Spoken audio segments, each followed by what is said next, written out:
So my focus is early childhood education and ensuring that children are succeeding and giving their families the tools necessary to ensure their success. Now you can remember my name. I'm the first of 5 Nikas. So I'm Juanica, my sister under me is Janika, we have Shanika, Trinika, Lenika. So we call ourselves the 5 Nikas. And so you can remember me because I like to win, win, win. So Juanica, win. Okay, so we're the 5 Nikas. I'm Juanica. I'm the first of the Nikas. And I like to win, win, win. What's my name? Juanica. And what do I like to do? Win, win, win. What I just did was show you a brain technique. Just like in the commercial, Marsha, Marsha, Marsha.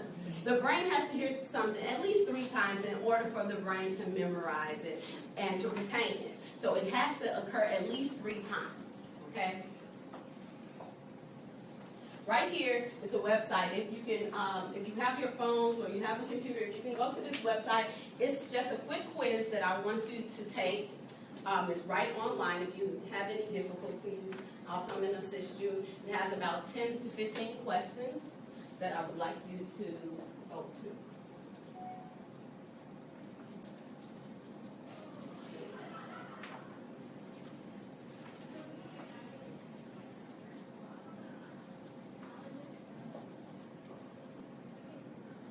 As you're taking the quiz, if you come across some aha moments, jot those down just to share with the group.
Just click right here. And then scroll. If you scroll here, we'll start the questions. Thank you.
we're going to take the next 2 minutes. If you're not sitting by a partner, can you move by the partner? One of you will be the duck, one of you will be the goose.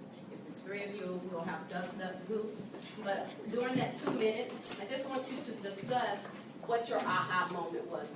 Was it something that jumped out at you that you did not realize before taking the quiz?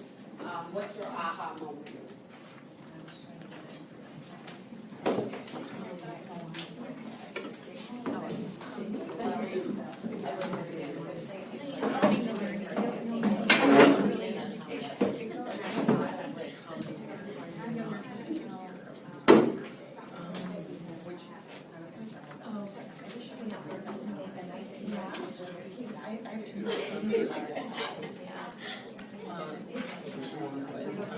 Oh, you didn't use yeah, they gave me 2. They gave me 4 choices. They gave you your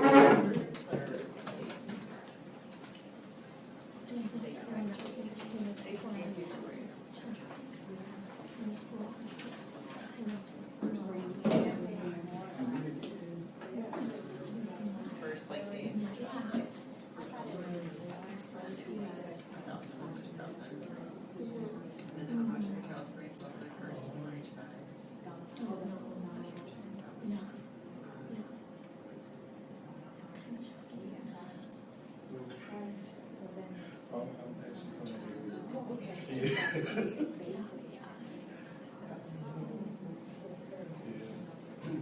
So we're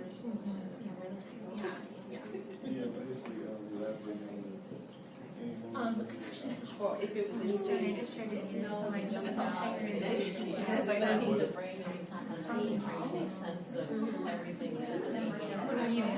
I was just thinking of my own child.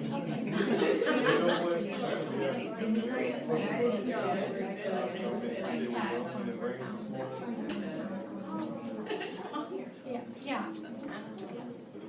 So, looks like it's I said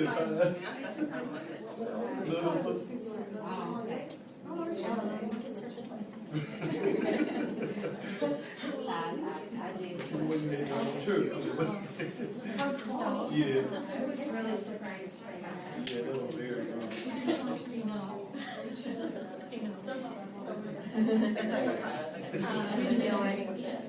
Wow. We can get to the school starting today. In the amount of words. What's going on in those 30 minutes. Just like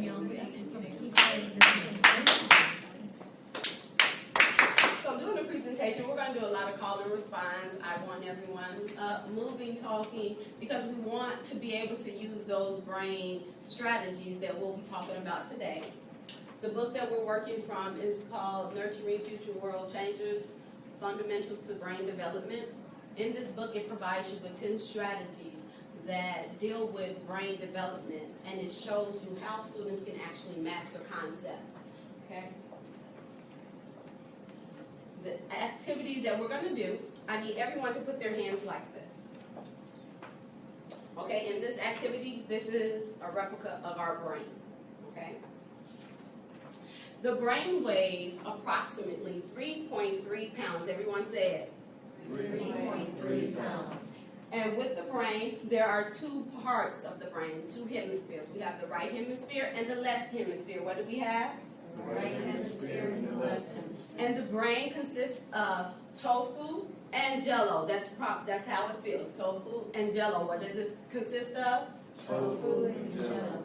And then wiggle your thumbs. This is our frontal lobe. Everyone say frontal lobe. Frontal lobe. And this is for problem solving. What is the frontal lobe for? Problem solving. And inside your frontal lobe, you have dendrites. Everyone say dendrites. Dendrites. So a lot of times when someone forgets something, they go, because they're trying to get those dendrites going. So inside the frontal lobe, we have the dendrites, and the frontal lobe is for what? What do we use for problem solving? Very good. And it's also for higher level thinking. So problem solving or higher level thinking. On your right side of your brain, the right hemisphere controls the left part of your body, and the left hemisphere controls the right part of your body. The right hemisphere controls the what? Left part of your body. And the left hemisphere controls the what? Right part. Okay. And the left hemisphere controls things that you do in school. So your math, your writing, and then the right hemisphere controls your structure, your organization, okay? So we have two parts. One, well, the left is for creativity. The right, we'll keep it simple. The right is school things, math and reading and writing. The left is for creativity and artisticness, okay? And then lastly, we have the brain stem. Everyone say brain stem.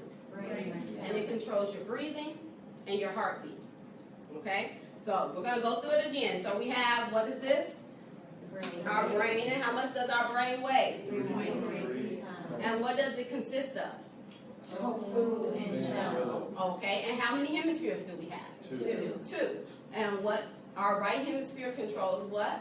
The left side of the body. And the left hemisphere controls? The right side. And the right hemisphere is in charge of what? Math, things that you do in school. And the left is in charge of creativity and artisticness. And how about the brainstem? Breathing and heartbeat. Breathing and heartbeat. Now what I need you to do on your paper, I want you to write down as many brain facts as you remember.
How many of you, as you were writing down, recalling the information about the brain, thought about the visuals that we did?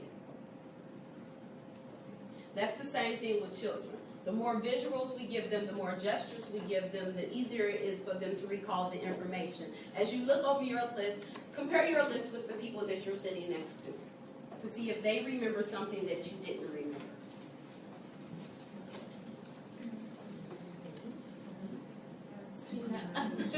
Sure.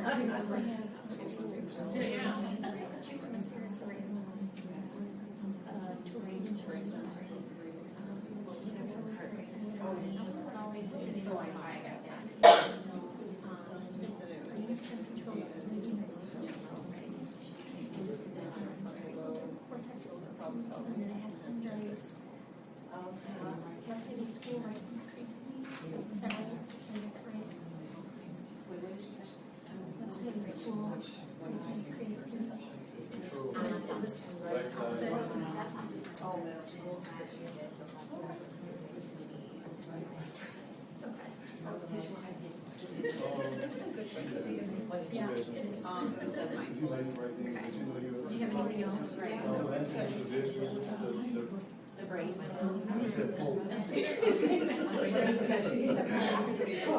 then they remember one thing, it leads to another thing, it leads to another thing. So it's kind of a constant. I said hope helps me breathe. I know what it was. The brain.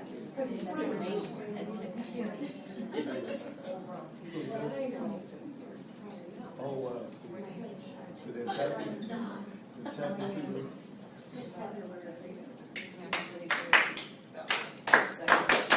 Again, remember, anything that you want a student to retain, you should hear it at least 3 times. Just think about when someone calls and leaves you a voicemail and they put a phone number.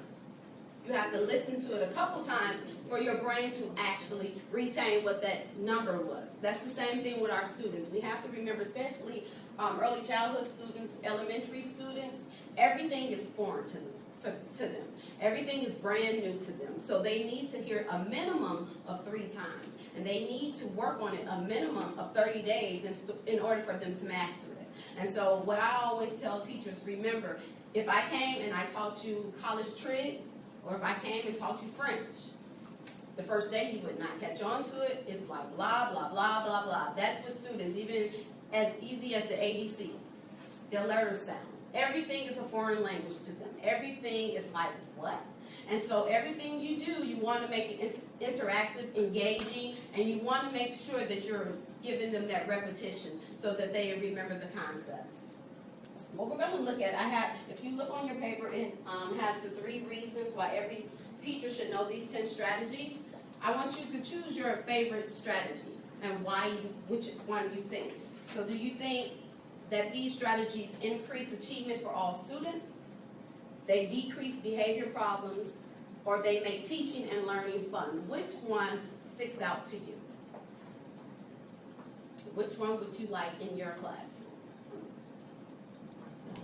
Number 1. Okay, so how many people would like number 1? They increase achievement for all students. Couple. Okay, how about they decrease behavior problems? They make teaching and learning fun. Okay, most people always say they make teaching and learning fun, but if we can make teaching and learning fun, we'll decrease behavior problems and we'll ensure that all students achieve. So with these 10 strategies, we'll be able to hit all 3 of those reasons. Our first strategy is storytelling. I started off telling you a story about me and my sisters. It helped you remember me. It helped you remember, I know, how many Nikas is it? 5 Nikas. So it's the same thing with our students. The more stories that we tell them, they love stories. The more that we get them engaged, because that's why with the early childhood, most of the time, a teacher will read the story over and over, and the students never get tired, but after a while, they're able to tell you that story. And the repetition of that storytelling is very important, and the role playing also. What I normally do, if we read a story several times, then we start giving them characters, let them act it out, and that's working with their brain development as well. So it's very important to tell stories and role play. Nomadic devices. That's just like if you're learning about the Great Lakes and they teach you home. Or if you learn every good boy does fine. Or please excuse my dear Aunt Sally. These are just things that we use to help our brain recall information. So nomadic devices are very important. Even with younger children, you can come up with your own nomadic devices for them to help them recall the information. When I'm teaching young children the parts of a book, if we're working on the spine, I tell them, lean forward, feel your back. What is that? And so anytime we're doing it and I do this, they think of their spine and they can recall that information. If I do this, they'll say characters. So we come up with nomadic devices. They can be actions that you do. It can be abbreviations that you provide, but it's something to help them recall that information. Movement. I call it gestures. So movement is very important. It really helps them. First of all, it helps them because their attention span. Remember, their attention span equals their age. So if they're 2, their attention span is 2 minutes max. If they're 5, it's 5 minutes max. Who can tell me the attention span of an adult? What's the maximum attention span for an adult? Anyone know? 20 minutes. 20. So that's why if you go to church, if you go somewhere and somebody's just blah, blah, you're like, okay, you lost me. Because it's very important during that attention span, you catch them during that window, and then you burr off and you use one of the 10 strategies, and then you come back. Because they're not going to sit still. If there are 3, they cannot sit still for 10 minutes. And that's why they start messing with things and doing little things, because their attention span, always remember, I always tell staff, remember, you only got them for their age. And then if you have some who are a little bit more mature, you might have 1 or 2 extra minutes. But other than that, they need to get up, they need to be moving. And when you're doing a lesson or you're working with kids, you can implement a lot of the strategies within that lesson, and that'll keep them actively engaged as well. So movement is very important. If I'm working with 3-year-olds or 2-year-olds and I'm teaching sight words, I use gestures. So if I do this to a young kid and we're learning sight words, they'll say can. If I do this, they'll say the. So we come up with gestures because the brain actually will catch the gesture before it catches the actual material. So if I'm doing this, they'll say can. If I show them the word, they're looking, but they'll learn the gesture first, and the gesture will tell them this is can. This has nothing to do with can, but their brain instantly catches that's can, and then they start associating. So a lot of parents say, well, are you teaching them sign language? I'm like, no, because I made these gestures up off the top of my head. But it's making their brain work extra hard, which means they're going to master the concepts faster. The next one is role playing.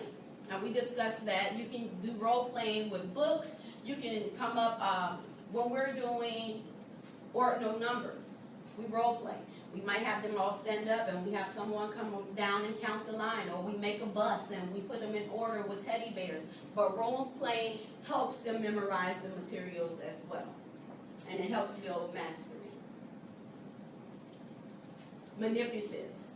Now we are all aware of manipulatives. Some of us use blocks, some of us use toys, but the manipulatives, they help with the eye coordination, they help with fine motor skills, tactile learning, kinesthetic experiences.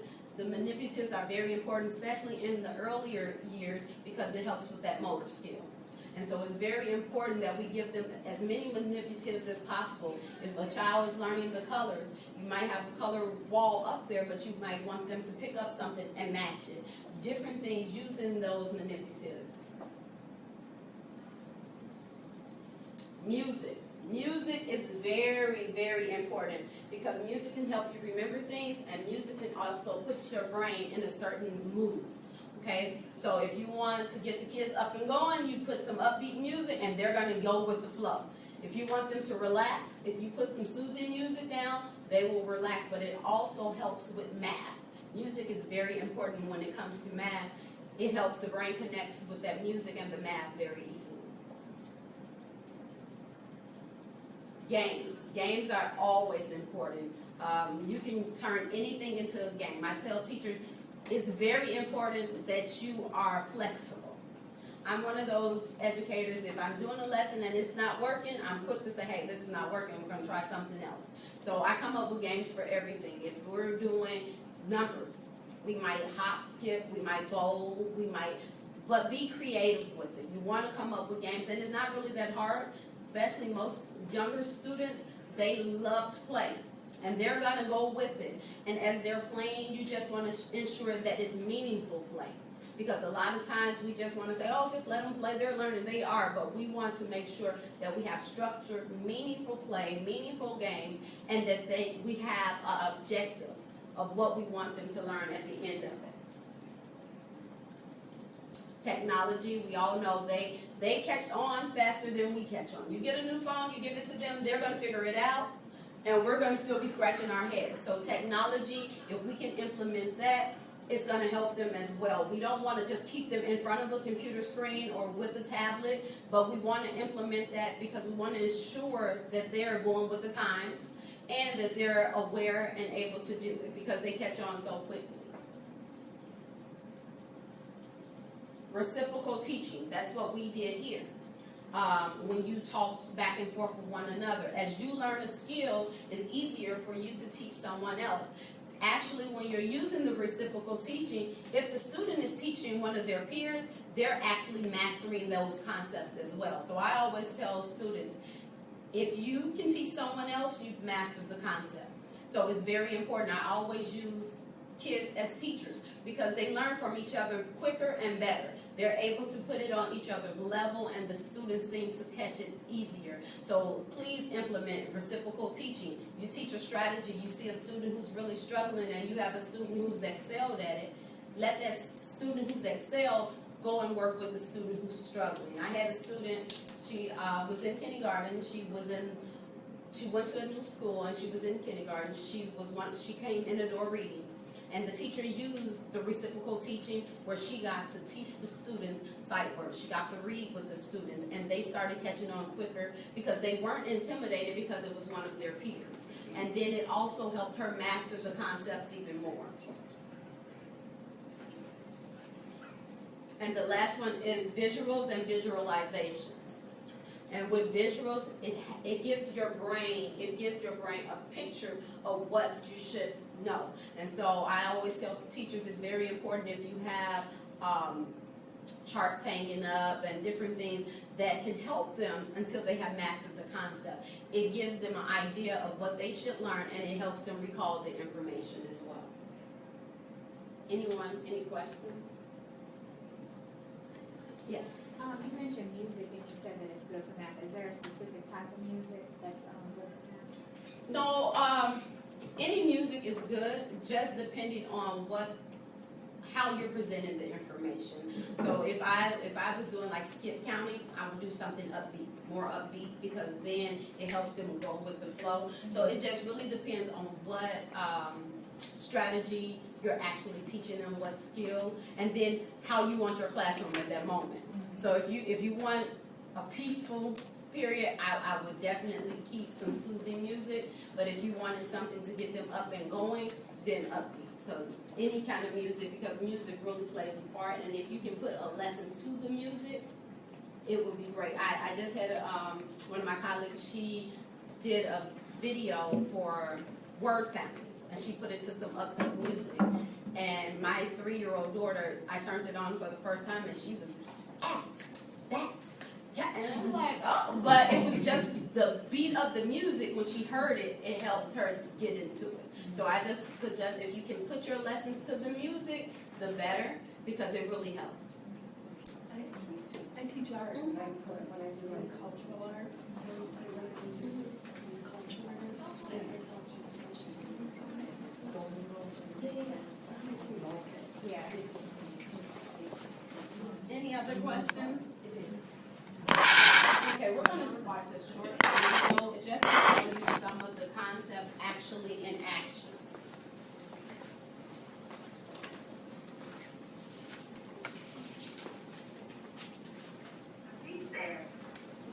Now, all of the students are 3 and 4 years old. The O said, the M said, the P said. And this is after her first week of being in preschool, being introduced to these letters.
Now, this is a 4-year-old being introduced to pre-algebra.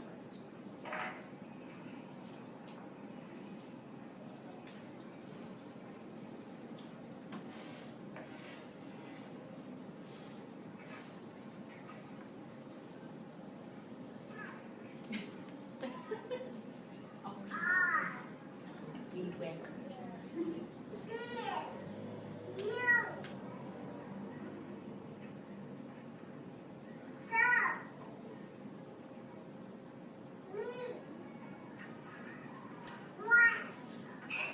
Gemma had a dog. The dog was black and white. The dog's name was Duke. Duke was a big dog.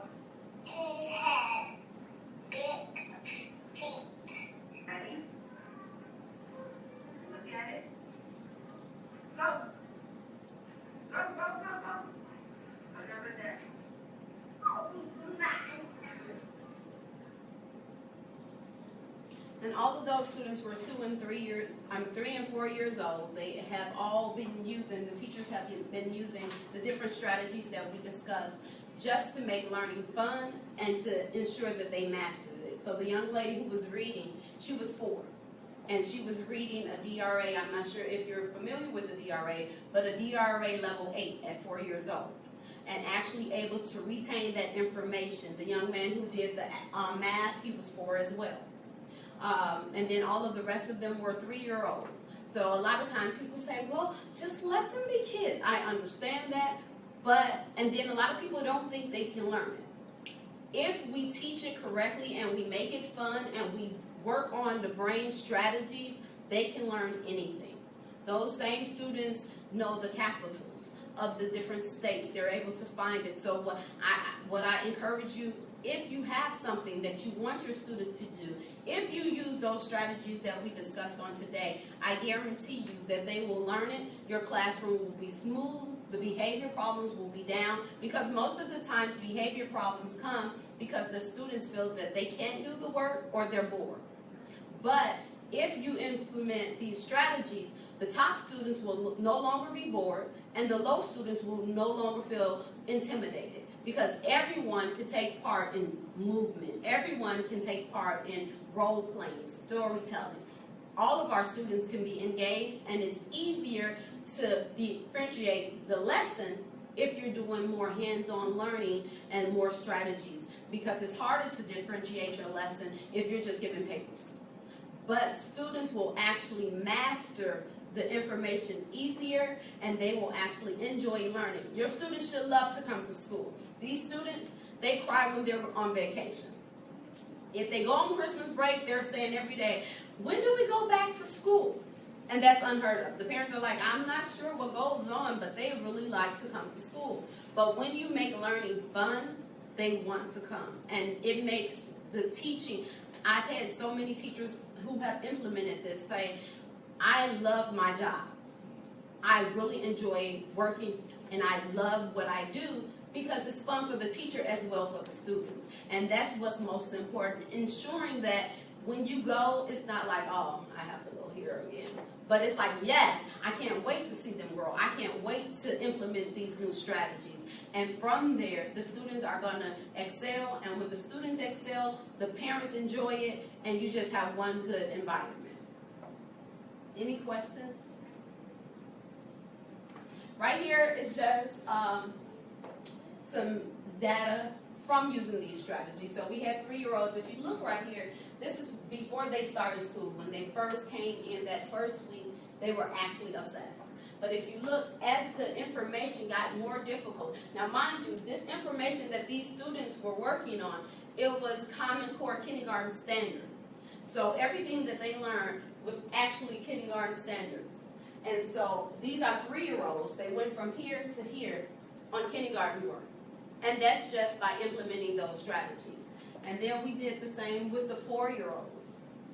They came in.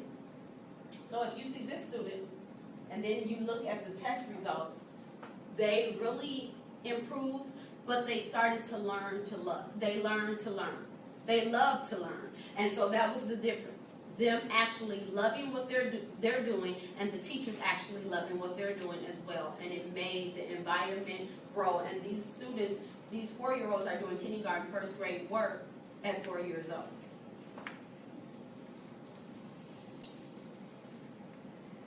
Any questions?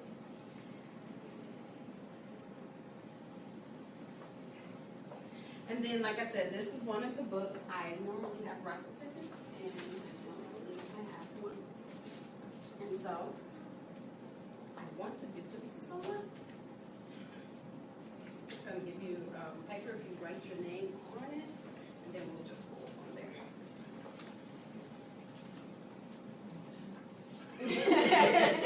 What's it worth? So you won't get in Is it in one today.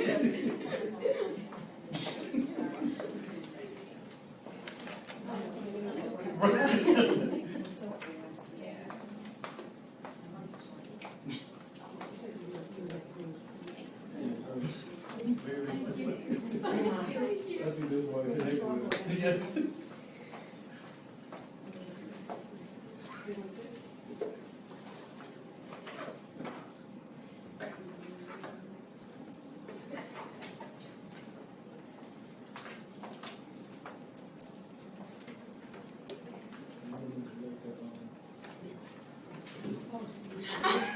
You click from the bottom, just put it on top. Look, I'm gonna close it and shake it up.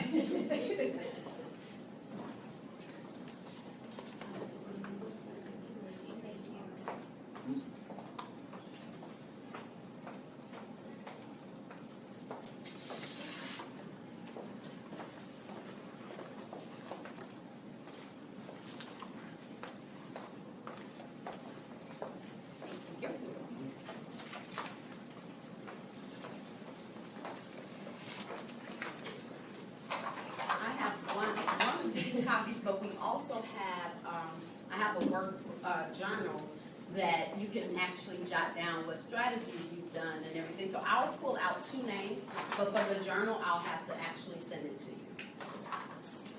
Let me make sure you did it. That's Monday. Let me see if it was your name. Nope, it was not your name.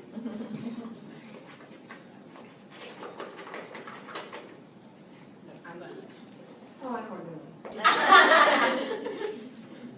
After starting all that, right? Roberta?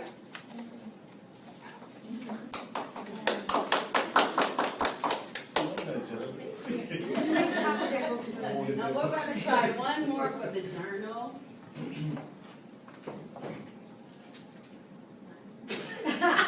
See what happened? Yes, it's him. You'll be happy for that. You ready, I guess. No. I hope the information was useful for you. Like I said, if you make the learning fun, you will see tremendous improvement. How many students, which ratio from teachers to students? It's varied. So the strategies have been used for 10 to 1. The strategies have been used for 25 to 1. So it really depends. When I was in the public school system, I also used the strategies. And I had up to 30 kids at times. And so it really depends. And some of the students that I actually just recently wrote the books, but I was in the public school system for 15 years, and then I ventured off and started my own. But even in there now, I see some of my students who I had in kindergarten, and some of them are in high school, some are in college now, and they are still straight A students. And so one of my students that really touched me, he was a straight A student in kindergarten. He's now in college. He's working to create computer software, and he reached out to me and said, I thank you for pushing me in kindergarten. I have actually stayed a straight A student all through high school and now even in college because of the push and the joy you made me feel with learning. And so it made me think, because those students from kindergarten, if you think of a kindergartner, but if they go all the way through high school, still straight A students, that means they actually got something. So I think what's very important is that foundation. So if you are preschool, kindergarten, first grade, it's very important that you give them as much as they can get, because it's going to carry them. And I always tell people, say, well, why do you expose them to so much? But I do it because, unfortunately, you might get a teacher who's not going to push you.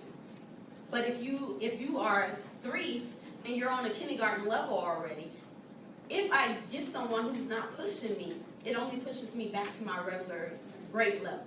But if we don't give them enough, and then they get someone who doesn't push them, that's how they all start to fall behind. So I try to expose them to everything. And using those strategies, you can. My daughter, she's 3.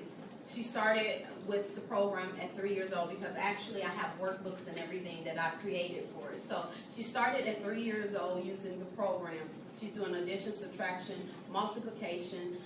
She's reading. She knew at the end of last year, she knew a minimum of 60 sight words, and she had never been exposed to it. But then over the summer, I haven't did anything. I haven't did anything. So school is coming back around, so I'm just making sure she has the strategies. But since she had mastered those concepts, she still knew what to do. And so it was easier for them, and it makes learning fun. So she enjoys learning. And that's what the big difference is. When you make it fun for the students, they want to do it. And the younger ones, they want to please you. My friend, she's in Georgia, and she uses the same strategies. She does social studies. And she implements those strategies as well as, she's a theater major as well. She implements theater. She said none of her students have failed under 80% on any of her tests. Even the low students, everyone was at 80% because of those strategies. And so that showed me it's not just the younger students, but it's all students. When you use them and make it fun, they learn. And so when I started seeing the data from other states, then I knew it was something. So just if you can even start with a couple of the strategies, if you don't use all 10, just a couple, just to see how it works with your students. Any other questions? Thank you for coming out today. I appreciate